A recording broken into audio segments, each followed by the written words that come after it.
Seeds bill 2025, मौजूदा seeds act 1966 और seeds control order 1983 की जगह लाया जाना है। इसका मकसद भारत के बीज बाजार को आधुनिक बनाना, गुणवत्ता सुनिश्चित करना, नकली या घटिया बीजों पर रोक लगाना और बेहतरीन बीज किसानों तक पहुंचाना बताया गया है। कानून में प्रस्तावित प्रावधानों के अनुसार बिक्री से पहले हर बीज का रजिस्ट्रेशन अनिवार्य होगा। बीज कंपनियों को क्वालिटी सुनिश्चित करनी होगी, लेबलिंग व अंकुरण दर बतानी होगी ताकि नकली खराब बीज की बिक्री रोकी जा सके। अगर कोई बीज अपने दावों पर खरा नहीं उतरा तो किसान मुआवजा पाने का हकदार होगा। साथ ही विक्रेताओं, डिस्ट्रीब्यूटर, डीलर को लाइसेंस लेना और QR कोड सहित ट्रैकिंग लागू करने जैसा कठोर नियामक ढांचा बनेगा। सरकार का कहना है कि इस बिल से बेहतर बीज, नकली बीजों का सफाया और किसानों को लाभ होगा। ITPGRFA और उसके पीछे की आपत्ति। लेकिन किसान संगठनों के मुताबिक असली समस्या इस मसौदे में नहीं बल्कि बिल के साथ जुड़ी वृहद बदलावों में है, जो छोटे किसानों और देश की कृषि संप्रभुता दोनों को प्रभावित कर सकते हैं। ITPGRFA यानी अंतर्राष्ट्रीय पौधा जेनेटिक संसाधन समझौता के तहत भारत पहले ही हस्ताक्षरित है और इसके लिए घरेलू कानून protection of plant varieties and farmers rights act PPV and FR act 2001 लागू है। इस कानून के तहत किसानों को अपनी फसल से बीज बचाने, उपयोग करने, विनिमय या बेचने का अधिकार था, बशर्ते वे ब्रांडेड बीज न बेचें।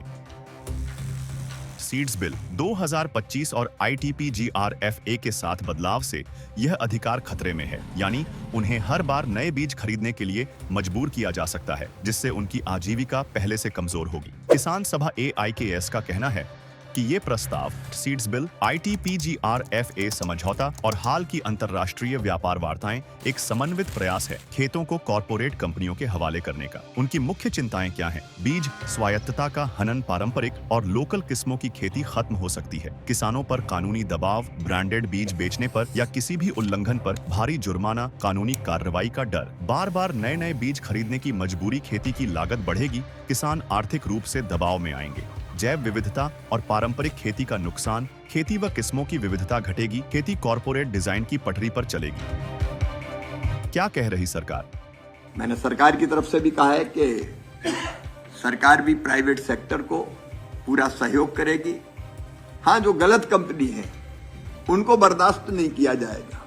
हम सीड एक्ट में भी अब संशोधन कर रहे हैं, उसके लिए संसद के अगले सत्र में हम बिल लेके आएंगे। उस पर भी व्यापक विचार विमर्श किया है कि जिससे हम अच्छे सीड कंपनीज को प्रोटेक्ट कर सकें और अगर घटिया कोई है तो उसके खिलाफ कार्रवाई कर सकें।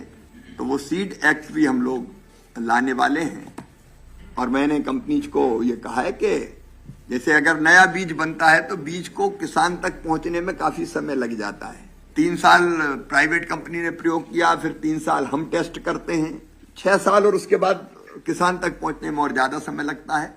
तो उन्होंने कुछ सुझाव दिए हैं कि वो जो टेस्ट करते हैं वो प्रॉपर है तो उसको माना जाए। तो इस पर भी हमने विचार करके किया कि अवधि हम कम करेंगे और अगर पहले सीड कंपनी टेस्ट कर लेती है, प्रॉपर टेस्ट करती है, तो फिर हम एक बार और टेस्ट करके उस बीज को चलन में लेके आ सकते हैं। तो ऐसे विषयों पर भी हमारी चर्चा हुई है। और कृषि मंत्रालय का कहना है कि यह कानून किसानों के हित में है। इससे नकली बीजों की बिक्री रोकी जाएगी, गुणवत्तापूर्ण बीज उपलब्ध होंगे और खेती सुरक्षित होगी। लेकिन किसान संगठनों ने इस दावे पर भरोसा नहीं जताया।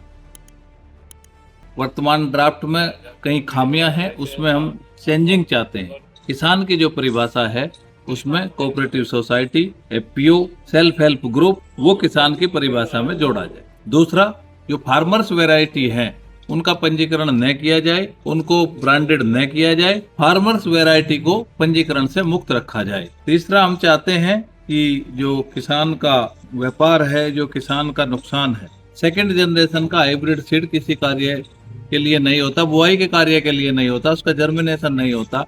कई बार उसको जो है पैकेट में भरकर हाइब्रिड के नाम पे बेच दिया जाता है, लेकिन उसके लिए कोई कानून नहीं है। तो कानून की तो आवश्यकता है। देखिए, बीज मानक होते हैं, अधोमानक होते हैं, नकली नहीं होते। अगर आपको किसी ने गेहूं का बीज बेचा तो वो बीज जो है गेहूं का ही होता है, लेकिन वो बीज जो है न उन्नत होता, न सर्टिफाइड होता। तो इस तरह की जो धोखाबाजी है वो उसी तरह की है। इसको नकली नहीं, हम अधोमानक और अमानक सीड कह सकते हैं। हाइब्रिड के नाम पे कोई आपको देसी या उन्नत वैरायटी बेच दे, इस तरह की धोखाधड़ी है जिसके लिए कानून की आवश्यकता है। तो हम इसमें स्पष्ट प्रावधान चाहते हैं कि अगर किसान को नकली बीज की किसान को अगर अधोमानक के बीज की सप्लाई की गई है, हाइब्रिड के नाम पे देसी बीजों की सप्लाई की गई है या उन्नत बीजों की सप्लाई की गई है, तो या बीज का जर्मिनेशन नहीं आया है या वो बीज उस क्षेत्र के लिए नोटिफाइड नहीं है, इस तरह का जब कार्य किसान के साथ होता है तो उसमें एक आपराधिक मुकदमा उसमें दर्ज किया जाए और किसान को उत्पादन लागत के आधार पर 3 महीने के अंदर मुआवजा देने के लिए जिला स्तरीय समिति गठित की जाए। किसानों का कहना है कि वे किसान अधिकार और पारंपरिक कृषि को गिरवी नहीं देंगे।